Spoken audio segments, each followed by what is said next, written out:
Nataka nikwambie, haijalishi maadui wako wengi kama miba iliyotatana, Mungu ana nguvu kuliko maadui. Mungu ana upendo kuliko maadui.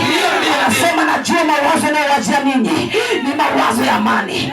Kama Mungu anakuwazia amani, sema hofu taka haraka, mashaka taka haraka, wasiwasi taka haraka, uchungu taka haraka. Achia maisha yangu, achia hatima yangu, achia moyo wangu, achia akili, achia haraka, achia haraka. Mimi ni mali ya Bwana, mimi ni mali ya Bwana, mimi ni mshindi. Hata sasa nimeshinda. Weka makofi kwa Jehova.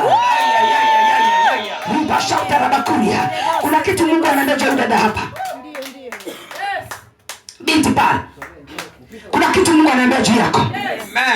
Ni kama wiki mbili zimeenda. Kuna ndoto uliona. Ulipoamka asubuhi kama unakumbuka ukumbuki. Lakini moyo wako ni kama unakuwa na furaha lakini ndoto ukumbuki. Unasikia furaha lakini una mashaka maana ndoto ukumbuki vizuri. Hiyo ndoto Mungu anambia kuna sadaka uliweka kwenye madhabahu. Na hiyo sadaka inaongea. Anakwenda kukutoa kwenye msiba. Anakwenda kufuta machozi. Anakwenda washangaza wanaokudharau. Wanaokudhihaki.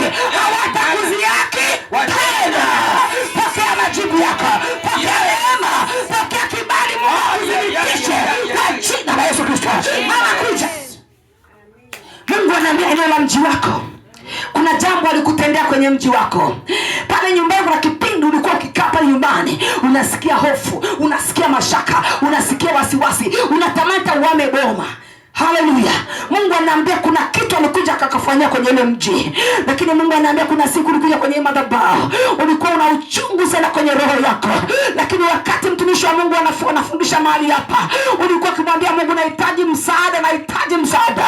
Siku moja ukatoka nje asubuhi, ukakuta mahali kama ni sisimizo imepandisha udongo kwa wingi juu. Lakini ukuelewa, Mungu alikuwa amekufunulia kwamba ushindi ndio ule uchawi umefunuliwa na umeharibika.